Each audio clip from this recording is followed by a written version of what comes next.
जिसे तुम कोर्ट कहते हो वो अमीरों का किला है, जिसे तुम कानून कहते हो वो गरीबों को गुलाम बनाए रखने की जंजीर है, और जिसे तुम संविधान कहते हो वह पूंजीपतियों की तिजोरी की सुरक्षा का वारंट है।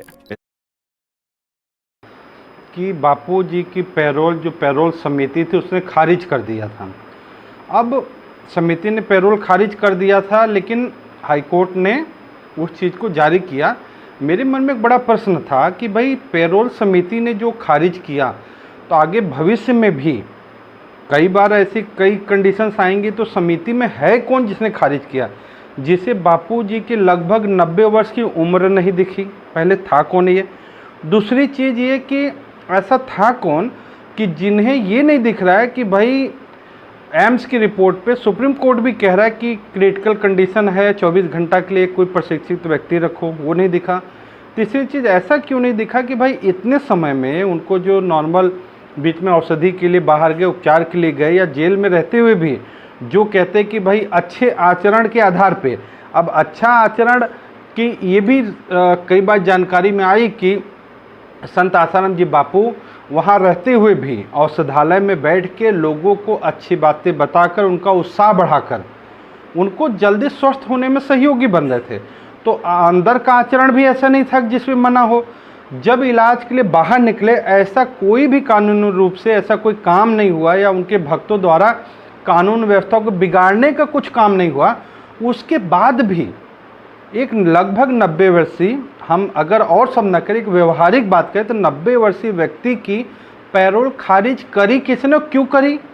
अगर आज खारिज किए हैं तो आगे भी हर चीज़ में अड़ंगा लगाएंगे। इनकी विचारधारा कौन क्या थी और ये लोग क्यों खारिज किए? अब इसमें मैंने उसकी जानकारी जो निकाली, अब इसमें एक चीज़ है कि जो लोग हैं उनका नाम तो कानूनी रूप के कारण मैं जाहिर नहीं करूँगा कि कौन कौन व्यक्ति उस पद पे हैं, लेकिन कौन कौन पद पे हैं उनका क्या है, आप उसे समझ जाएंगे कि क्यों खारिज करी, खारिज करने वाले कौन थे। क्योंकि आज इतने सालों से सिर्फ खारिज वाला खेल चल रहा है। अगर हम देखें तो भाई रेगुलर बेल खारिज हो रही है, केस खारिज करने वाली बात आई कि भाई सब कुछ आधारहीन है, झूठा है, फिर वहाँ खारिज हो रही है। तो भाई खारिज करने में आखिर लोग लगे कौन है, क्यों लगे हैं? इसमें देखिए, जो ये पैरोल समिति में ये मुख्य लोग कौन है, नाम नहीं बताऊंगा, लेकिन पद देख के चलिए। पहले तो इसमें है, पहला जिला कलेक्टर और जिला मजिस्ट्रेट जो जोधपुर के हैं, मजिस्ट्रेट जोधपुर के, ये अध्यक्ष होंगे ये समिति के। और इस समिति की कमान मुख्य रूप से जिला कलेक्टर के पास होती है। उनकी अध्यक्षता में ही बैठक आयोजित करके अंतिम प्रशासनिक निर्णय लिया जाता। कौन? जिला कलेक्टर जोधपुर, ठीक है, ये अध्यक्ष होते हैं इसके। आगे बढ़ते हैं।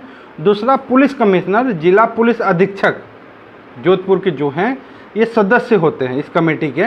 वो कानून व्यवस्था और सुरक्षा की रिपोर्ट ही पुलिस तैयार करती, कानून व्यवस्था सुरक्षा की रिपोर्ट पुलिस तैयार करती है।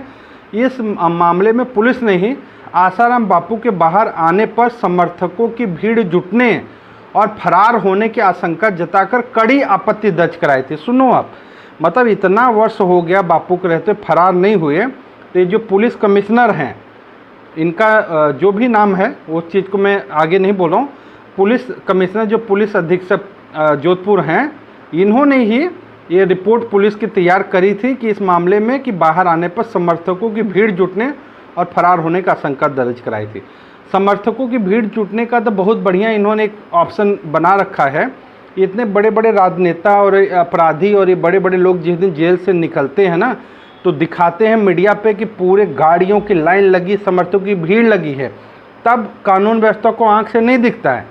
यहाँ अगर संत निकले, कोई भक्त हाथ जोड़ के बाहर खड़ा है, हाथ जोड़ के, तो समर्थकों की भीड़ उन्हें लगती है। और मुझे लगता है कि व्यवहारिक रूप से भी जो बापूजी के मानने वाले व्यक्ति इन चीज़ों को बड़ी गहराई से ध्यान भी रखें। बहुत हमें अपना भावना में और दिखावा में ये नहीं कि वो चीज़ को, पीछे भी मैंने इस चीज़ को कहा था, ये आप समझो जो चीज़ ये, क्योंकि केवल एक दिन की बात नहीं है, आगे हर जगह अड़ंगा क्यों लग रहा है, कौन लोग हैं, इसके बारे में जानना जरूरी था। तीसरा, इसमें जोधपुर सेंट्रल जेल के अधीक्षक जो जेल सुपरिटेंडेंट जो सदस्य हैं इसके, चूँकि बापूजी जोधपुर जेल में हैं, सजा काट रहे, इसलिए जेल अधीक्षक कैदी के जेल रिकॉर्ड और स्वास्थ्य और व्यवहार का ब्यौरा लेकर समिति में शामिल हुए थे। ठीक है, अब एक बात समझो, ये अगर जेल सुपरिटेंडेंट का शायद अगर मैं से भूल ना हो तो पीछे एक बात आई थी जब अचानक में बापूजी को जाना पड़ा तो उनको रहने के लिए आवास और सुविधा, गर्मी में सुविधा देने से मना कर दिया गया था, उनको आश्रम को भोजन देने से मना कर दिया गया था।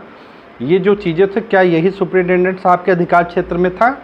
यही थे जो इन चीज़ों को मना किए थे, जो बड़े मुश्किल से ये चीज़ें 24 घंटे 48 घंटे बाद उपलब्ध कराई गई। एक चीज़ पहले तो ये कमेटी में देखो लोग कैसे कैसे रखे। चौथा, जिला सामाजिक न्याय एवं अधिकारिता अधिकारी, ये भी सदस्य हैं, ठीक है। अध्यक्ष तो आपको बता दें जिला मजिस्ट्रेट जो जिला कलेक्टर हो गए, बाकी पुलिस कमिश्नर हो गए और जोधपुर सेंट्रल जेल के सुप्रिटेंडेंट। तीसरा, ये चौथा नंबर पे जिला सामाजिक न्याय एवं अधिकारिता अधिकारी सदस्य हैं। ये क्या है? ये अधिकारी कैदी के परिवार और समाज में उसके पुनर्वास की अनुकूलता पर अपनी गृह विभाग को रिपोर्ट रखते हैं कि कैदी के परिवार, और इसी में जो बात आई थी कि भाई उनका वो यहाँ के हैं नहीं, परिवार गुजरात का है, तो इस चीज़ को ओपन बेल की कैसे बात करेंगे, ठीक है, वो चीज़ है। क्योंकि 17 तारीख को मेन दो ही चीज़ पे हो, एक तो ओपन बेल वाली बात और दूसरा कि अभी तक में बापू की रिहाई क्यों नहीं हुई। मेन 17 तारीख के डेट पे इन्हीं दो मुद्दे पर होना है।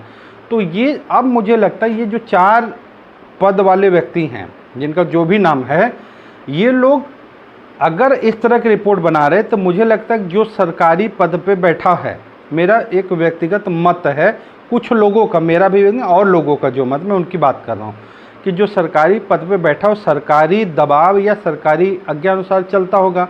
अगर ऐसी रिपोर्ट गलत बनाने वाले या इस तरह से, मतलब मुझे लगता है कि ये जो भी पुलिस कमिश्नर फरार होने की आशंका वाली बात कही थी, मुझे एक शब्द इस्तेमाल करने में शर्म आनी चाहिए। इस उम्र में, इस स्थिति में जिन्होंने, मतलब हम कहें कि पूरे देश विश्व को अपना 45-50 साल का जीवन दे दिया, आप उनको फरार होने की आशंका लग रही है। आपको फरार होने की आशंका है तो उनका पासपोर्ट रखवा लीजिए। आप ये देखिए पासपोर्ट रिन्यू है